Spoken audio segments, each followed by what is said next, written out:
Welcome, everyone. I'm Chris Adams. I'm the president of Balancing Act. It's nice to meet you all. When we were a smaller company, I think I knew every single client and had interactions with you all, but now we've gotten large enough that I no longer have that privilege, but Garrett Hernandez-Reimer, our Director of Customer Success, he gets to have the day-to-day interactions with people, and I'm a bit jealous, I have to say.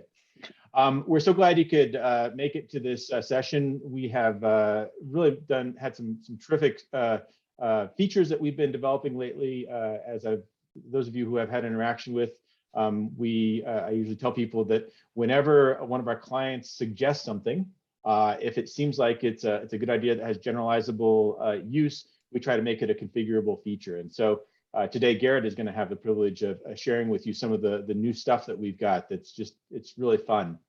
And then another question, one of the main reasons why we're having this is that we're finding this really wide disparity in terms of usage by our clients of the simulation, and that in and of itself is not a problem. Some people actually, use the simulation, for an intended audience of like 5 or 6, like the city council or something like that. But others have aspirations to reach thousands and thousands of residents, and so we've actually put together a communications kit. We have a relatively new staff member, Kate Bernanke-Sass, who is our communications coordinator, and she has been sort of cataloging some best practices and has assembled everything into a kit. And then we also have Stacy Hartman, who is a seasoned PR professional who will be making some general comments and sort of providing some advice and insight on how to successfully use simulations for public engagement. So we'll hear from those guys a little bit later. So everybody who's joined, I just want to welcome you and thank you for participating. And just to make this distinction, this is a meeting, not a webinar. So we're not going to be talking at you so much. We're really looking at this as a conversation. We do have some things to present to you, but we also welcome you to raise your hand or to, if you want to put something in chat, you can. Go ahead. But really, it'd be nice if we just sort of heard everybody's voices. We definitely welcome you to put your camera on, so it seems like we're sort of in a kind of a face-to-face type meeting. But obviously, if you don't want to, I know some people like to sign up for a Zoom meeting and maybe eat their lunch while they're doing it. So that's all totally fine. But if you'd like to have your camera on, that'd be terrific. Garrett, would you mind putting the first slide on? Yes, of course. Now, I do want to note to everybody that we are recording. I think Zoom probably let you know that when you came on, but there's a number of folks who said they couldn't make it to this session, but they wanted to have the recording afterwards, and we see that as perfectly fine, although we do love seeing those of you in person if we can. So Garrett, if you wouldn't mind doing the next slide, please. All right, I'm really proud of this, the participant list and on all of our clients. We have been offering Balancing Act to public entities since 2015.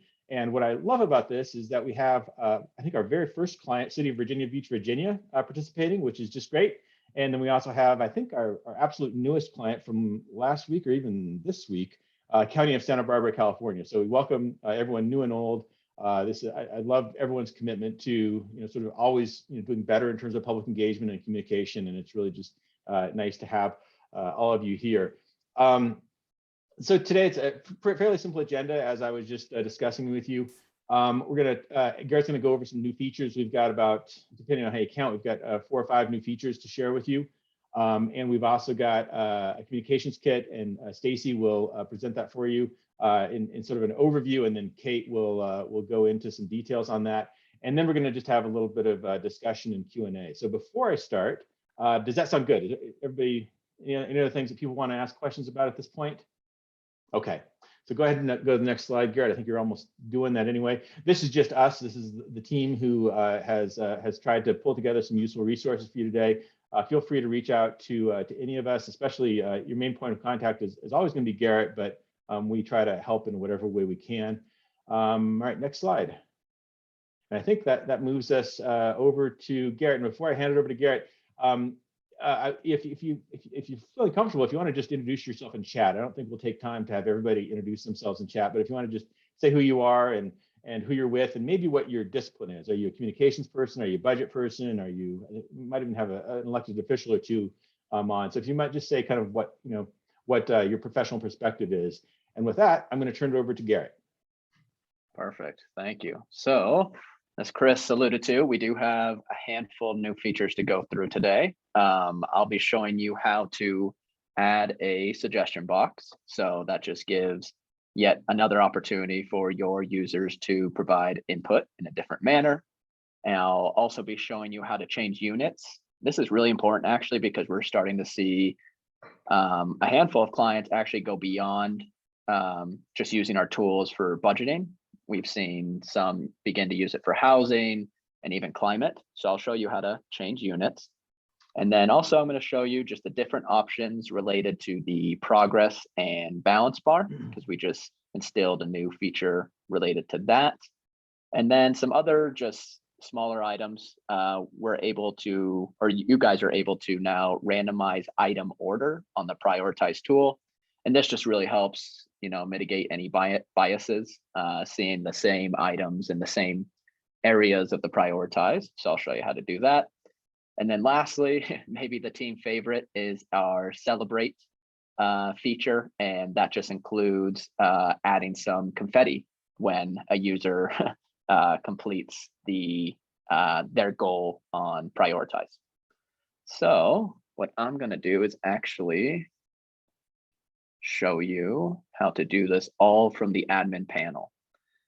So where I am right now is the admin panel, and I'm going to work within the prioritize tool. But as you just saw, most of those new features are also within the simulation tool. And after this presentation, I'll send help guides and help articles that show both the prioritize step-by-step and the simulation tool.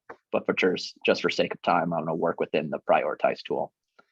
So the first one is the add a suggestion. So what I'm going to do over here is go to add an item, and then just right of that is actually a drop down arrow. And what I'm going to do is then select that and then add a suggestion box. So what this is creating a new item within your prioritize. So here you can keep the default name, your suggestion, or you can edit it, your great idea. And then with that, you have some settings even within this suggestion box. So you can decide to include an amount field that is associated with the suggestion that the user proposes.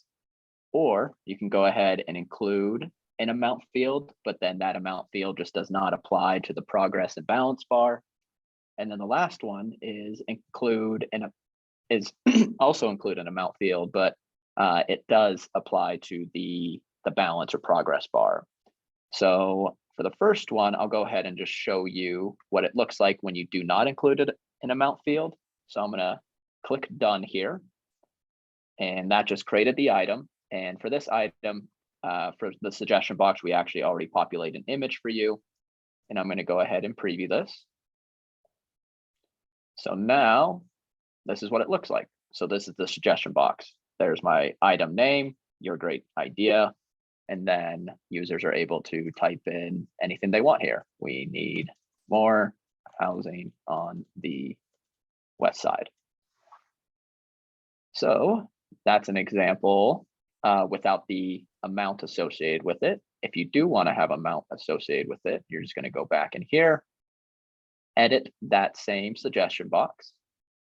And I'm going to select just this one because it'll actually apply to the progress bar. So here, you can also add a ceiling amount.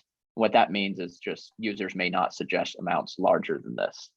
So here I'm going to set a cap to the suggestion of 500. So I'm going to go ahead and click done, re-preview it, and now you're going to see the suggestion box has an amount associated with it. So now I'm going to say we need more homes on west side. And now I'm going to associate that with 200 homes. So type in 200. And as you can see, the progress bar is going up. And again, if I want to add a little bit more, 400, it's going up higher. And then I did set a ceiling of 500. So when a user does try and type in 600, it's going to give you an alert that says the maximum is reached, the limit is actually 500. And there it is. So I'm going to exit out of that. And that's the suggestion box. And it's really similar on the simulation side. And again, just for the sake of time, I'm only going to work within the prioritize tool right now, but I will send you a help article just that lays step by step how to do on the simulation side as well.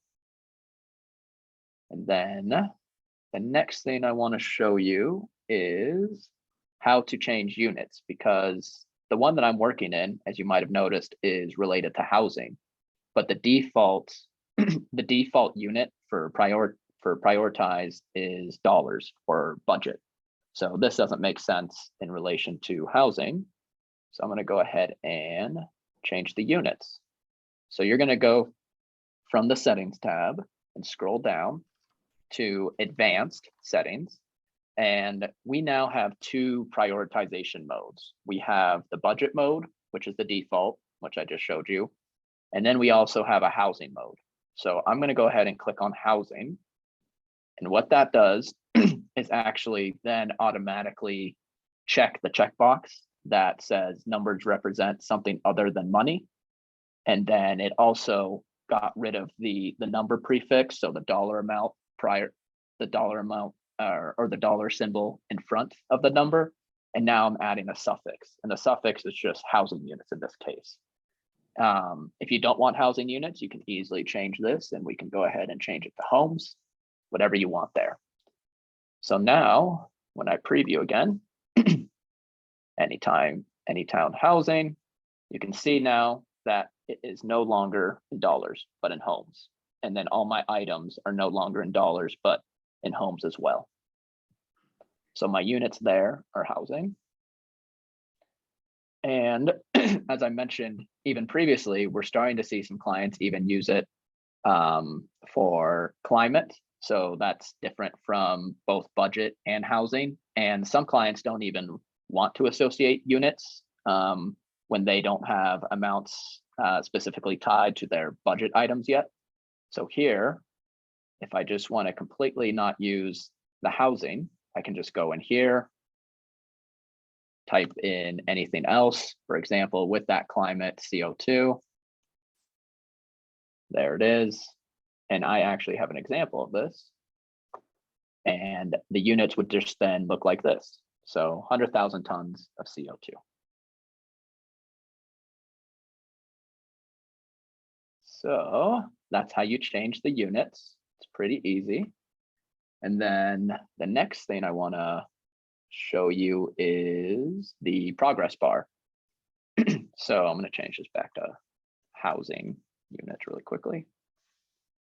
So here, underneath the prioritization mode, where we were, you scroll down and you can now see, in order for users to submit, they must either 1, meet or exceed the goal, or 2, be at or under the available amount. So you can almost think of that one as a cap. So here, I'm going to go ahead and select be at or under the available amount. And that's the cap one. And what the progress bar now looks like is it just illustrates the cap. So when a user goes through and selects housing units here, they can't go above this cap. So select, and I can't go above it. And then from there, they're able to, you're familiar with the prioritization, click submit. But the new progress bar is actually what I think probably perfect for some other units that you can think of, like housing and climate. The other one is they could either meet or exceed the goal. So there's no cap on this one. So here I'm going to preview it. And now you can see that I don't have that N number, the cap over here. Right now it's here because it's 1,200 housing units, and I'm able to either meet it at that bar or exceed it. So now, as I go and click on a couple places, you can actually see the progress bar change from red to orange, lighter orange, yellow, until I either meet the goal or go above it. So now I'm successful here, and then I'm able to scroll down again, reorganize my top choices, click submit. So those are the two different use cases for this progress bar. And then the last two ones that I was just talking about are the randomized order and the celebrate feature. And those are really easy. They're just simple checkboxes. So here you have the option to display items in a random order. So I'll go ahead and turn that on. And now I'm going to preview. And anytime a user visits a website, these items are all going to be placed in different order. So here in this example, it looks like my top three are the Applewood neighborhood, the suggestion box that we created, and City Park. But if I refresh this, because I had come to the site or I'm a different user, you can see everything else is randomized. So I have the unincorporated area, the ballpark area, and then the suggestion box is now in the third slot instead of the second. And I find this one to be pretty important because maybe users are just selecting the one in the upper left because that's the first one that they see every time. So I think that's a good way to mitigate some biases. Yeah, and I'll just add that, as I said, these changes are all driven by your use cases, our clients' use cases. We actually had a client that was using this to get input on stimulus funds. And every day they would go in and by hand, they would move the tiles around, which like works, this. But we realized we shouldn't make them do that. And so now it's just got an automatic randomize.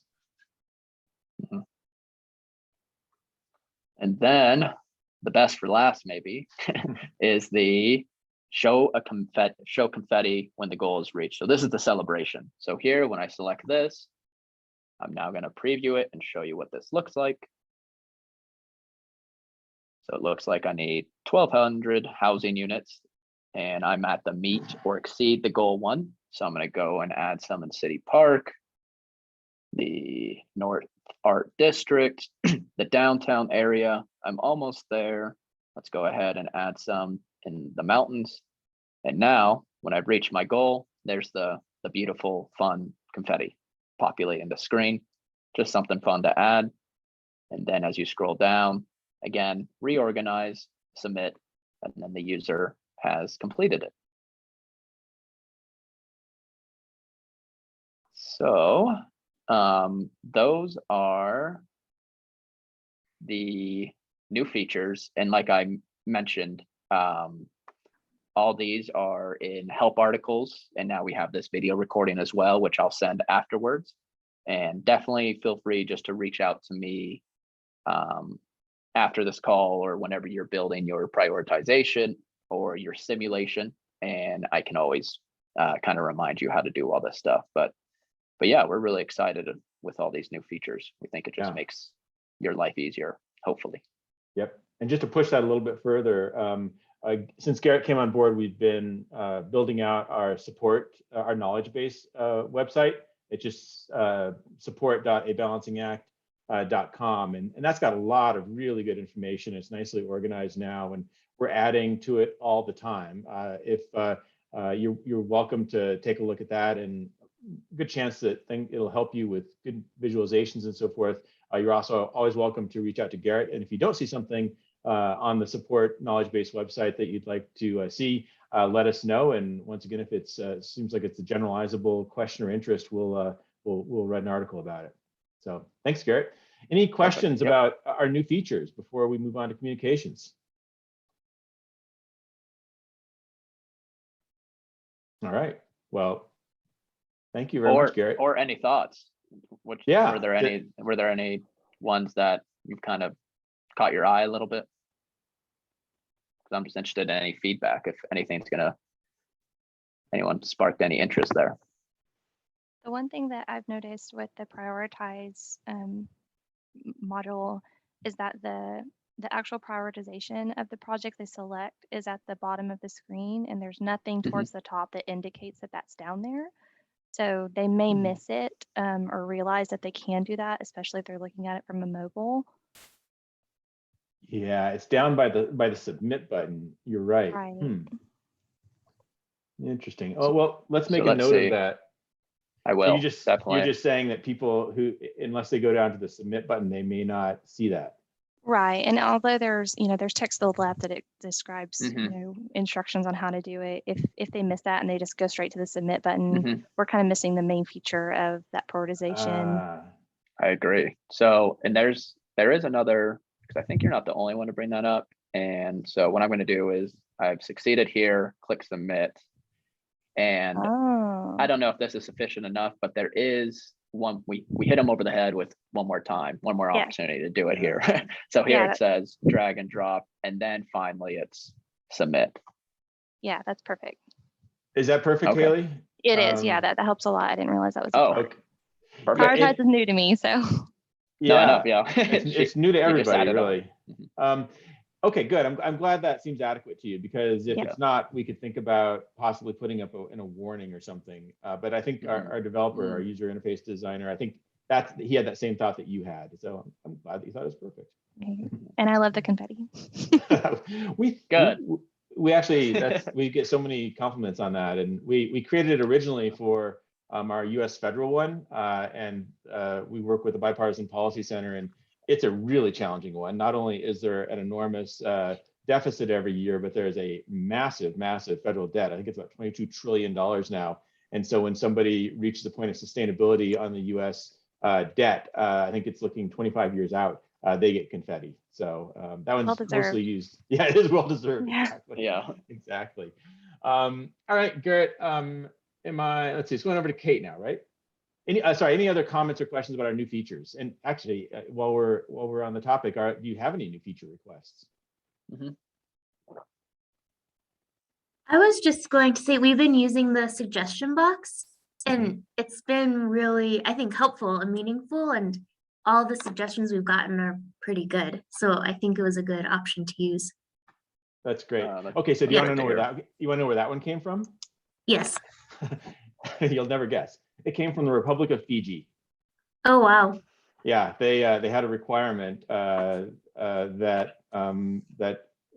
you'd be able to suggest something, and so it started us thinking. And then during in the last 6 or 8 months, we're just starting with Fiji, but that we knew that they wanted this. But then with all the stimulus funding, and we started putting those out there, we actually had some of our clients kind of jerry-rig it. So they would create a category that just called your suggestion, and then they'd want people to use the comment box to provide a suggestion. But then, of course, we told our developer about this, and he said, I think I can do a little bit better about that. And so he came up with this really nicely integrated one that gives you the option to have an amount, to include the amount, to have the amount reflect on the balance bar or not include. So I'm glad you're having good experience with it, Anna. Yeah, thank you. Good. Anything else before we move on to the communications kit? All right. Kate, next slide, please. So this is what you all said. We asked a question on the registration form about, what are your challenges, and your things like engagement, we hear things about, outreach and, having, broad participation and just getting folks to go to it, site visits, transparency, a lot of the things that, communications professionals would typically be concerned about. And so what we decided to do, because we've had a lot of people note that that generally when you launch a simulation, a balancing act simulation or a prioritize, it's actually a great opportunity to get good earned media. If you go to our website and look on the press page, you'll see just story after story in TV, on radio, print, blogs, all sorts of really awesome types of earned media, and often the budget doesn't really earn good media, and so it's actually a really nice way. And the media tend to see this as an opportunity, as government sort of educating people and soliciting their informed input, and that's just kind of a good news story. So we've had some really excellent media on this, and some of you may not want earned media, but for those of you who do, Balancing Act is terrific. But that's one of the things that Kate and Stacy will be talking about in terms of press releases and things like that. But this is what you said, and it really echoes what we're hearing across the board. I'd say the main concern that we have is that people, that our clients want more eyeballs on their site. And Stacy might give this. I'll just say it briefly, and she may amplify it. But the number one thing we found there is that occasionally we get really nice simulations that are built by the budget director or the budget finance office or a senior budget analyst, something like that, somebody who knows the content really well. And then they build it and they get like 50 or 60 people using it. And then the problem is that they didn't involve the communications professionals in the city or the county or the school district. And so we're really encouraging there to be some partnership, if not partnership, at least some good communication, so that that if you build this great simulation, that it actually gets the use that you want. And I'll say there's a little bit of a trend, especially in Canada, where the simulation is actually even built by the communication staff, and then it gets sort of a review. The data comes from the budget finance, and then it gets review by them before it goes live. But it's actually a sort of a different way of putting things together. And I think both of them work, but the key is that you have both perspectives, both the technical budget finance and the communications. All right, so next slide, please. And then this is just review for any of you who've sat through one of our demos. I always say, I've been doing, public engagement and, online budget engagement now for about 15 years. And this is what I've learned boiled down to 3 letters. The 3 C's of effective simulation. It's to provide people constraints. To say, the most obvious one is you can't spend more money than you have. Or if you're doing a simulate for housing, you can't, you have to meet the goal. Context, letting people know what's going on. So we provide those layers of detail, the more info, the more details, letting people know why something's important. That's actually a protective factor. So we have some of our clients say, well, I don't know if we want to put, the Office of African American Affairs, on the simulation, because people might just cut it. And the protective factor is to let people know why it's there, why government, why leadership in government, the senior public administrators, why elected officials think it's important. So describe it. And we've actually found that to be a tremendous protective factor. And it's not just communications, it's actually just letting people know. It's good governance. It's letting people know and understand why government's spending money in a certain way. So provide some good context. And then consequences, I think the one that simulation-based public engagement does uniquely well. So let's just say that somebody is trying to balance the budget or save a little bit of money or prevent pressure on future tax increases. And so they make a cut to the government, or not the government, a cut to libraries. Well, it's fair enough at that point to say, if you're going to cut funding to the libraries, that means the libraries won't be open on Sundays anymore. So as long as you're okay with that, that's good input, but just know it's not a freebie. And so the 3 C's: constraints, context, and consequence. Okay. And then the 4th C, obviously, is communication. And so that's what the rest of this webinar is going to be devoted to. So next slide, please, Kate. And Kate, in just a moment, is going to talk about the communications and media kit. And then Stacy, is this your slide, or do you have the next slide? Yeah, this is my slide. Yeah. Okay, so I'm going to turn it over to you. So Stacy is a very distinguished PR professional, former business news journalist, and she's been working with Balancing Act for about 8 years now. And to the degree that we get some really good publicity, Stacy is largely responsible for that. So Stacy, I'm going to turn it over to you to share some thoughts. Okay, thank you, Chris. Yes, it's great to share this with everyone. What I've noticed working with Balancing Act is that Balancing Act itself gets a fair amount of attention through its clients sharing communications in their local markets. And so there seems to be a lot of synergy there. So we thought it would be helpful to kind of bring together what we've learned and give examples of different kinds of communication strategies.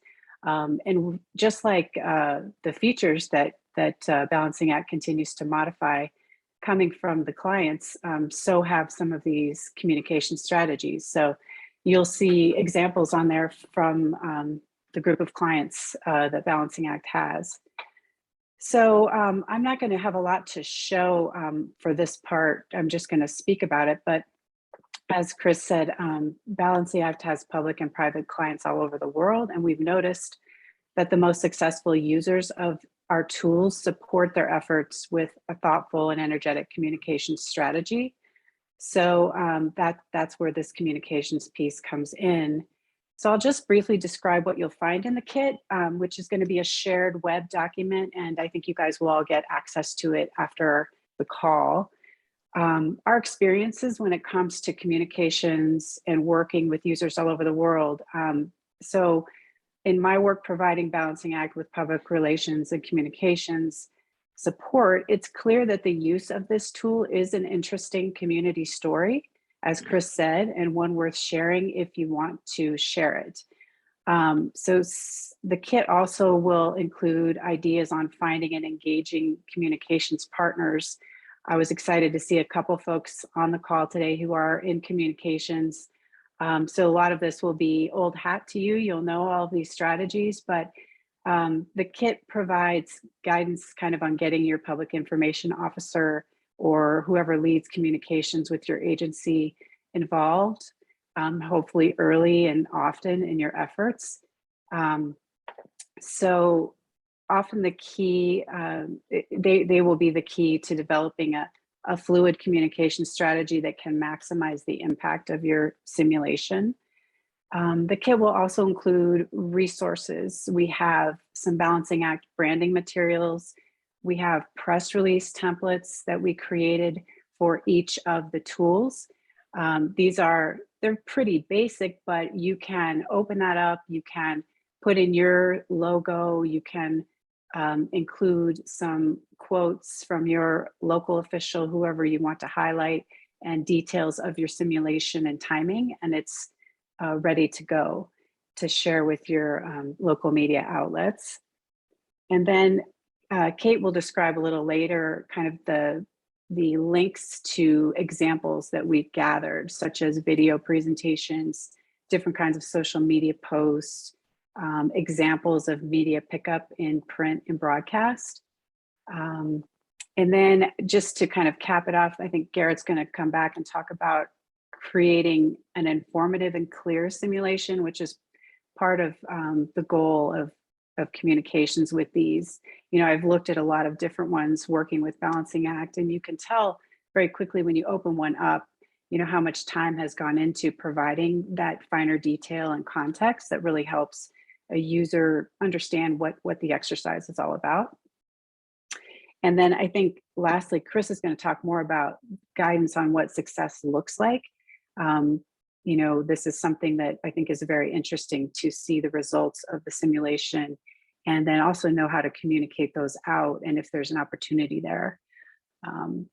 So as I said, we've noticed more communication usually equals more engagement and completed simulations. So how do you reach people? How do you break through the noise in this age of information overload, which I think probably everybody experiences these days? So as I said, I think you want to reach out to your communications partners early and ask for support. You could invite them to a demo. That helps them know how the tool works and your goals for the tool. You can work together to develop a strategy to raise awareness for getting the word out on the tool. They probably already have a line on all the appropriate channels that are at your disposal with your government agency, your website, your social channels, if you have those set up, your email databases. And then I think you also want to consider your timeline and if possible, communicate early in the process to get the word out that the simulation is going to happen during and then even after to report on, you know, kind of what the results were. I think anything with this community focus, it's important to just be clear, concise, and inclusive. I noticed Balancing Act supports multiple languages, which is just a great feature. And, you know, if you have sectors of your community that are hard to reach, you can consider some targeted outreach, maybe on your social media channels or with a local event or specific segmentation of your email list. And then I think, you know, this is an opportunity to have to get creative and have some fun with the presentation, to go beyond just text-based communications with video, graphics, and other social media techniques. And Kate will have some good examples of those. So let's see here. So I think in the most cases, the first home for your Balancing Act customized tool is a link from your department or agency website. But we've probably seen different varieties of that. But let's see, most of the public and private entities that Balancing Act works with will have established communications channels for distributing the information. And I think probably you have that with your own agency. Let's see here. And within that home base, I would call it, you can have a variety of different features, such as the links to the simulation or simulations, key dates for the exercise. If you're going to have a meeting, any details on that. You could have a newsletter sign up, social media links there, even a comment section or frequently asked questions. So these sites that we've seen from some of our users, they serve as a hub of engagement for the life of the project. So we have some nice examples of those, such as from the city of Stillwater, Oklahoma. And just one other idea is that sometimes your elected officials are great vehicles to get the word out on your simulation. You know, they can put the word out on their channels and participate maybe with a local discussion about the simulation. And so probably a third area that I would talk about is traditional media outreach, and that is to create the press release, send it to your local media. And I think that this story is very consumable and has good traction, because we keep seeing pickups of these from our users. And I think it's worth the effort to try that. But if you don't want to do traditional media outreach, I think in this day and age, you can still have a lot of success with your social channels or your email database, because in this day and age, most people are spending their time getting their information through their social channels. In fact, I think I've read that it's up now to 147 minutes a day that we all spend on our social channels. So these are just some strategies and ideas to share. I think the last thing I'd mention, if you feel stuck, you know, that's kind of the point of the communications kit. So you can browse that and get some ideas, and you can always reach out to us with questions. So I think at this point I could hand it off to Kate to kind of show a few of the features in the kit, and then we can ask questions later. Yeah, perfect. So I'm Kate. I'm the marketing coordinator for Balancing Act. I worked with Stacy to create this media kit. Like she mentioned, we do have an entire section on resources. So this includes things like direct links to our website. We have a ton of information on our website, from things like case studies to articles to blog posts. It is a lot though, so we do provide the direct links to help you kind of parse through it all. We also have the press release templates, which are one of my favorite parts of this entire kit. You know, press releases, you want to get them out, they're very timely, and they don't have to be super intricate. So this is just kind of a nice way to go through and just fill in the blanks. They're created by Stacy, they're already formatted, and they're already branded. So they're super easy to just kind of help you get a press release out. We also include a spot for branded materials, so logo, icon. Another thing we did was we put together an index that's pretty extensive. It includes clients over the past year or so that we believe had good leveraging of their communications. So this is, you know, the past year or so, it is relevant, it is up to date. And as we continue moving forward, we will be updating this document so it stays relevant. So this is things like earned media, so news coverage about you.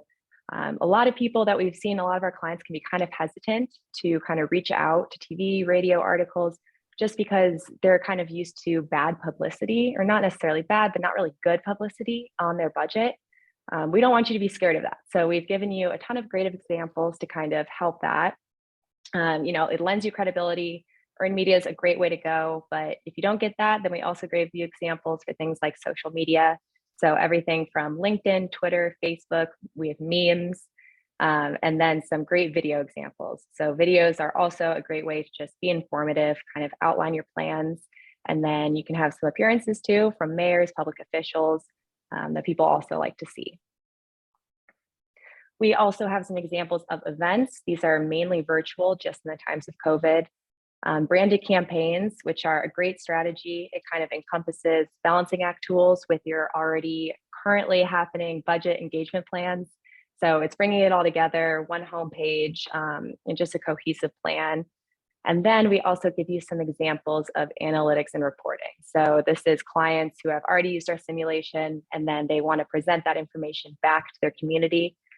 Those are some great examples of that. So we have a ton of great examples for you in this media kit. We also include things like blog examples, direct mail. And then I think, as Stacy mentioned, we give kind of a list of clients who have had really high response rates and who have really done a great job of leveraging their strategic campaigns that way. So I think, Chris, I'm going to pass it back over to you. Okay, sounds good. All right.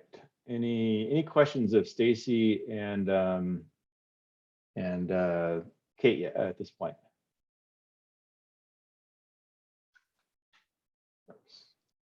Sorry. Okay. I guess So, I have a question if I could chime in. yeah. I got what of the people here, which ones of those methods have been most successful? Because I'm kind of interested in seeing which ones you guys have been leveraging and which one is driving submissions.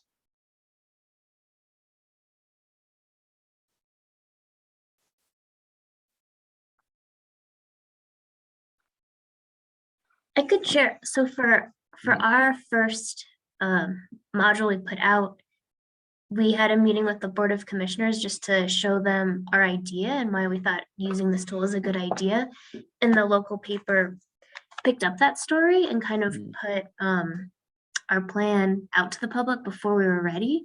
And the commissioners immediately started getting responses no. and feedback. Yeah, but some was bad, some was good, but I think it created a little buzz, and then there was an anticipation for when it was released. And then we did another article from our communications team to really explain the purpose and what our goal was. And I think we've gotten over 200 responses, which is more than I thought we would get. So so far it's pretty good. And then our other stream that we communicated it was just on our Facebook page. So I think the newspaper and then Facebook were our two main ones. Yeah. Anybody else have any successes or challenges to share? I wasn't directly involved with our release last year like I will be this year, but I know our initial press releases that came from the actual city didn't get as many responses as we were hoping for until the council members shared it via social media through their platform. And then it was like a race to see how many constituents of each district can have the most responses. So it was mostly social media and political motivations. Yeah. Haley, that's such a good point. So the two things that I've noticed that really move the needle, well, three things are if you are a local government that has email communications like Gov Delivery or something like that, that can really move the needle. If you're able to get some earned media, and I agree with Stacy, I think you probably just need to ask because it seems like local media are actually eager for a budget story that they can, sort of that connects with their readers, because usually a budget story is about gigantic numbers and things that really people can't relate to. But what this is doing is it's saying, here's an entry point, here's an avenue for you to actually understand and to provide some input. But then, Haley, to echo what you just said, the thing that really seems to get the most pop is when your elected officials actually do social media, assuming they've got a social media following. There was a pretty big city in the south of the US where the mayor put it on her Facebook page, and boy, for the next about 6 or 8 hours, the simulation had 2,200 users. I mean, it was just amazing. So it has the added advantage when your elected officials put it on social media. One, that people follow them and they might want to provide input, but it also implies that your elected officials are listening, that they're asking for the feedback, because they're the ones that ultimately have to make the decision. So I think social media for electeds is really a good strategy. Yeah, and we would provide the comments that were submitted to our council members like once a week in an informal report, and they would read some of those comments and valid suggestions during council meetings to actually start discussing it. So it was almost like, you get a shout out during council if you had a valid comment. But I think also this year we're going to be looking at sharing it through QR codes in some of our print and digital medias. So that'll hopefully drive even more once they share it out. Those are good ideas. Kate, do we have that in our kit? QR codes? Yeah. We do not, but I love QR codes. We I've will used by them tomorrow. sometimes, yeah, with our material. Yeah. We will tomorrow. Yeah. That's And great. everyone's so used to it now because everyone's going. I think we even talked about this, Haley, on our recent call. I think just last week, everyone's Mhm. used to going out to restaurants now. So whether you're 18 or 80, if you've ordered at a restaurant in the past 2 years, you're probably Right. familiar with QR codes. And you Yeah. don't have to have a specific app on your digital device. Exactly. Now just the camera. Yeah. Yeah, just extending that a little bit, our roots as a company, before we went into online to became a GovTech company, it was facilitation. But there's a city in California that actually hired us to facilitate their community meeting using Balancing Act, and it was actually really fun. I got to facilitate this meeting along with the planning director. It was on housing. And the nice thing about it was that they did provide the QR code. That's what made me think about it. But they had about 80 people. It's a town of about 11,000. So having 80 people show up to a public meeting was pretty remarkable. But they used the QR code, and they had, you know, the planner. So the main public official, non-elected public official, was there to kind of listen. And I was just going to put in a plug for meeting mode. So any of you who don't know about meeting mode, it's a feature of the simulation that allows you to do real-time meetings, whether they're online meetings, face-to-face meetings, or hybrid, and that can actually generate some good publicity as well, and also just some good interaction. It's a way of facilitating a conversation on the budget, which I think is what you're really trying to do here. So, anything else? All right, well, I'm going to slightly interrupt my plan here, and Veronica, did you have something to say? Yeah, please, Veronica. No, go ahead. I saw I was just it. going to echo, we've had a little bit of a challenge. So I'm the communications manager, and I wasn't here the first year that they launched it because I was on maternity leave. So we, I think it had a bit of a rough start, and we still this year we're picking up a little bit. We're about a community of 12,000, and we're getting about like 20 submissions so far. And I just think it's more that people are landing on the page and staying there. They're just not submitting, which is fine because you can still track the analytic data. I'd just be curious if anybody's had any success in actually getting people to press that submit button. I think they're just kind of lingering around and looking and then not submitting their results, maybe because they haven't balanced the budget, which we require in order for them to submit it. So maybe I need to take off that requirement. My CFO wants that to be on there. Yeah. But yeah. That's a really good question. I've got a slide that I'm going to talk about, just some ways to think about that, because I know that's a frustration to a lot of people, and I guess we're starting to think that maybe it doesn't need to be as frustrating, because just having a lot of people wrestling with trade-offs, it seems like that has a good effect as well, in addition to those who submit. But when we get to that slide, I might ask you all what you think about that. But thank you for that, Veronica. Anything else? All right. Oh, please. Sorry, to Veronica's point about driving actual input, we're the reverse. So we actually have succeeded in getting a valuable amount of input, but we're trying to get more site views. But I think one of the things that we did last year that benefited that is we had our data goes through Power BI to show updated graphics as people submit, and we embedded those graphics onto our website. So as you submitted, the statistics of how many submissions we had, if they included their name, then it would pop up there in their location. So like we had one from Ireland, so you could submit and then go see yourself on our webpage. And I think that might have been fun. Haley, I think that's actually really cool. I might have to ask you for a demonstration of that. Sure. I love it. Cool. Anything else? All right, Veronica, I'm going to get to your point in just a moment. But since we're talking about all this earned media, I thought I'm going to slightly diverge from what I thought I'd talk about next and show you some earned media that we just got. And it was with the hard work of Stacey Hartman, our PR and communications professional. And I thought I had to show this when I saw that Carrie Whitlock from Elk Grove is on. We've been typically, for most of our time as a GovTech company, we've focused on budget and dollars and cents and those types of interactions. But we got this interesting call about 2 years ago from the director of strategic planning at Elk Grove, California. It's a city of about 170,000 in the Central Valley of California near Sacramento. And this was COVID. He was tasked with this updating the general plan, especially working on housing, very challenging issue everywhere, maybe even especially California. And so he sort of challenged us to think about, could we adapt our simulation so it could be used for housing to help cities and counties meet a housing goal. And we had to give a long, hard think about this. And then we said, okay, I think we can actually make some tweaks. And some of the tweaks that Garrett was just showing you about the ability to change units. So it can be used really for greenhouse gases. It can be used for housing units. It can be used for hours of effort that are required for something.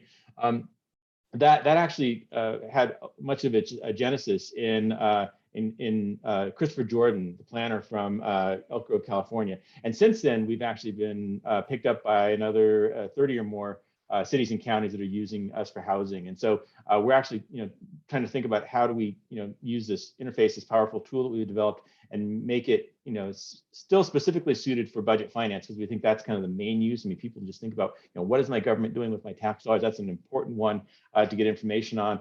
But there's other issues as well.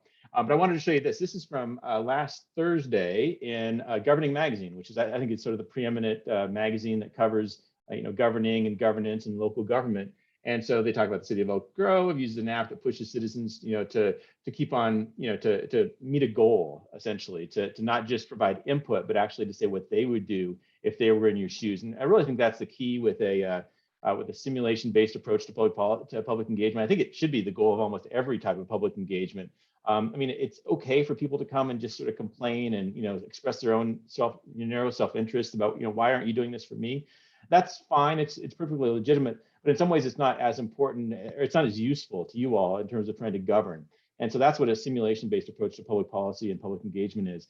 And so I'm just going to draw you to this one quote because it's down at the bottom, where I sort of confess, probably somebody who's involved with a tech company shouldn't confess this, but when I think about what's most useful about a simulation-based approach to public engagement, I really think of it, it's a leadership tool.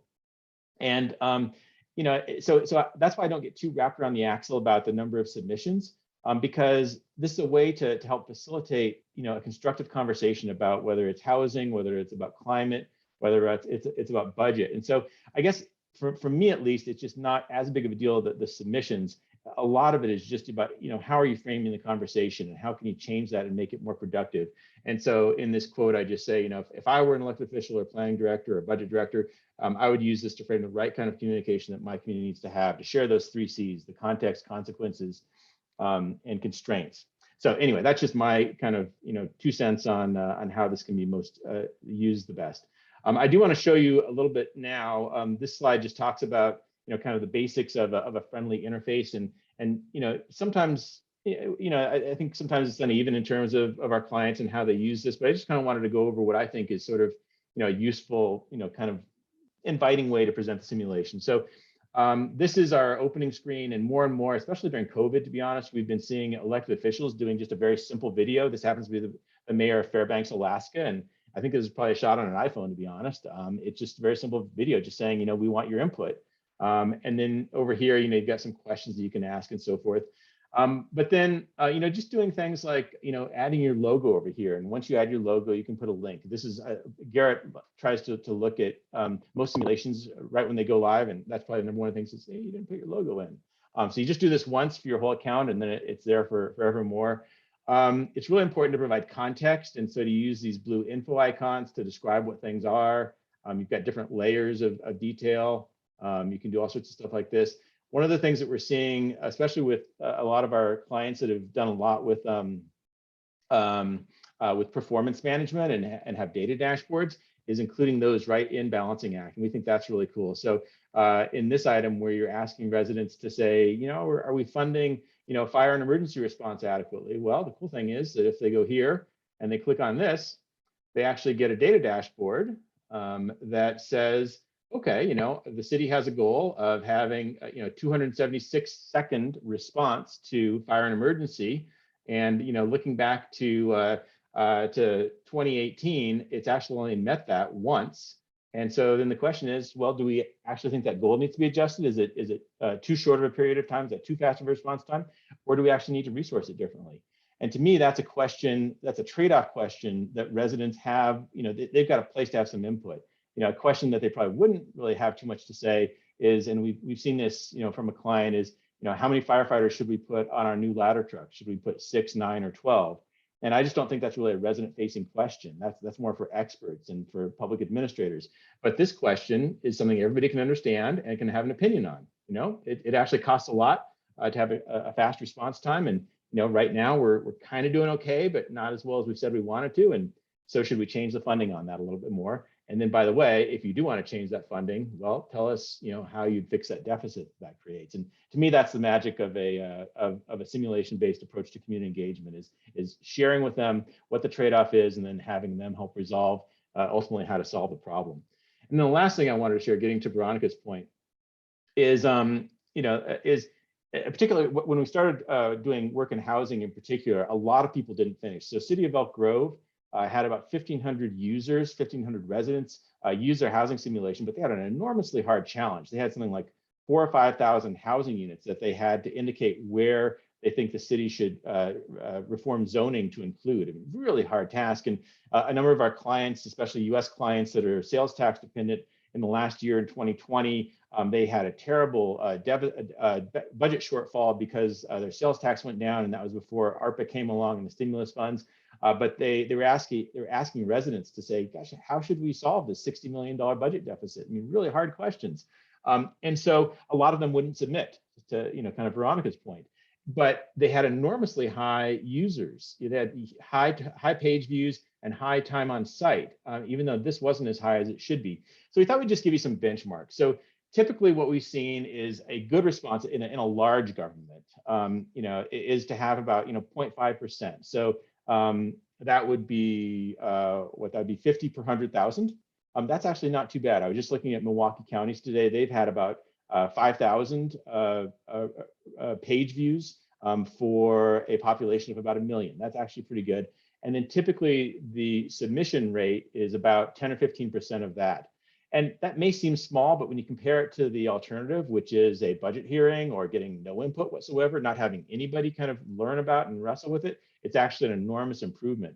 But by working with these housing folks that were always asking people to really, make some hard choices, some hard trade-offs before they could submit, we realized that, this number, while not important, it didn't tell the whole story. And so we came up with this metric of multiplying this number times this number to get total number of minutes that your residents are learning about and engaging and resolving trade-offs on the budget, and then to divide by 60. So, this may not, I think this actually looks pretty good depending on the size of the city, but this actually represents 182 hours of engagement. And I think that's pretty impressive.